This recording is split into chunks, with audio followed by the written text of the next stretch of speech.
betul sekali bahwa ini baru pertama, jadi di tahun ajaran 2022 ini. Nah, tapi kami Universitas Udayana berusaha melakukan proses sebaik mungkin. Nah, sehingga kita sudah juga menyesuaikan itu jalur prestasi ini itu dengan kriteria-kriteria yang sudah ditetapkan dari Kementerian Pendidikan dan Kebudayaan. Lalu dari kriteria itu kita sudah lakukan penggodogan kembali pembahasan di Universitas Udayana, itu sudah 4 kali proses pembahasannya sehingga kita mendapatkan suatu formulasi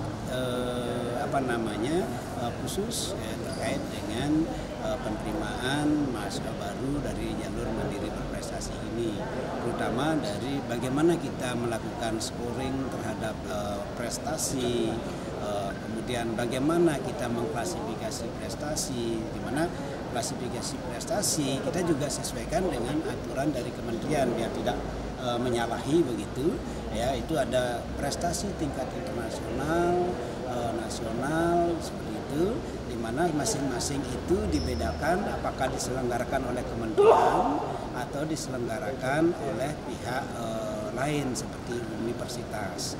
Nah, kalau diselenggarakan oleh pihak universitas itu ada persyaratan khusus, harus diikuti minimal oleh 10 sekolah, kemudian minimal dari 6 provinsi yang berbeda, kemudian minimal dari 3 pulau yang berbeda. Nah, itu sebagai syarat nasional yang sudah ditetapkan oleh kementerian. Nah, sehingga nanti hasil dari seleksi ini itu bisa mempersempit ruang untuk permasalahan, sehingga tidak ada komplain nantinya, walaupun pas kemungkinan ada, tapi kan kita sudah punya dasarnya dan bukan kita cetuskan sendiri atau formulasikan sendiri, tapi sudah mengacu mereferensi ke kementerian. Pak, pertanyaan selanjutnya tentang mekanisme proses seleksi ini. Bagaimana alur atau tahapan yang harus dilalui sama calon peserta dari awal sampai akhirnya mereka resmi diterima untuk jalur prestasi? Baik, terima kasih. Terkait dengan proses dalam penerimaan mahasiswa baru di jalur mandiri prestasi ini, kita sudah mulai dari tanggal 11 Februari itu melakukan sosialisasi secara online kepada seluruh siswa, ya bukan saja di Bali tapi juga di luar Bali. Dan juga kita sudah melakukan publikasi melalui player yang ada disampaikan di web penerimaan mahasiswa mandiri berprestasi. Nah, dari situ calon mahasiswa dalam ini siswa berprestasi itu diarahkan untuk melakukan proses pendaftaran.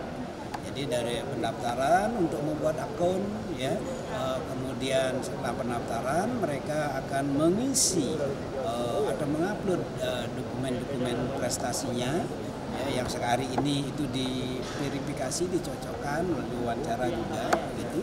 Nah, kemudian dari data-data dokumen yang sudah diupload itu, kami tim dari Universitas Udayana yang dibentuk oleh Bapak Rektor itu melakukan verifikasi mulai tanggal 12 Maret, ya, tanggal 12 Maret sampai kemarin tanggal 15 Maret itu verifikasi dilakukan untuk memberikan scoring yang hari ini itu akan dikonfrontasikan, dicocokkan dengan data yang dibawa oleh para siswa.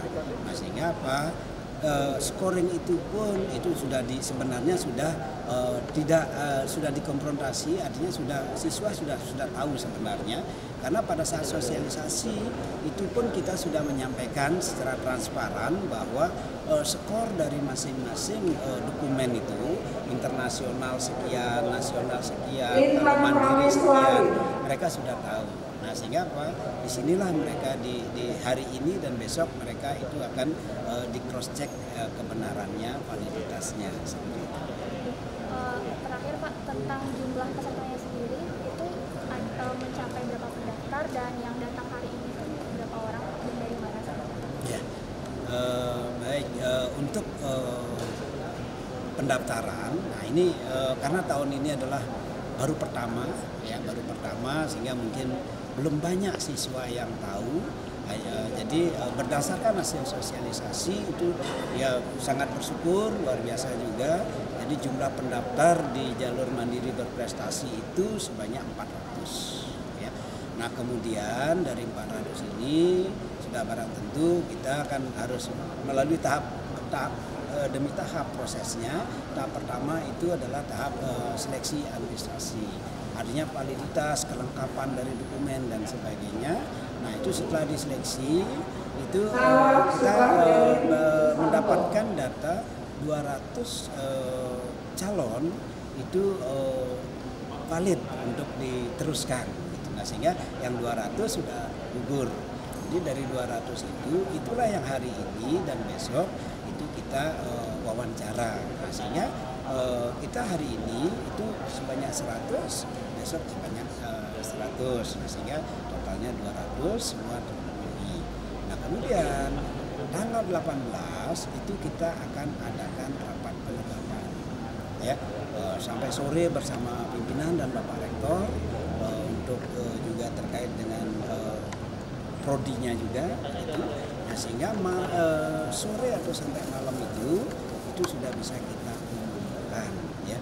Kita umumkan secara langsung seperti pengumuman yang ada di SN, SB, di mana pengumuman itu hanya bisa diakses oleh calon sendiri yang punya akun gitu. Jadi kita umumkan melalui akun mereka, kita juga umumkan atau kita kirimkan melalui email juga. Kalau dari peminatnya itu dari?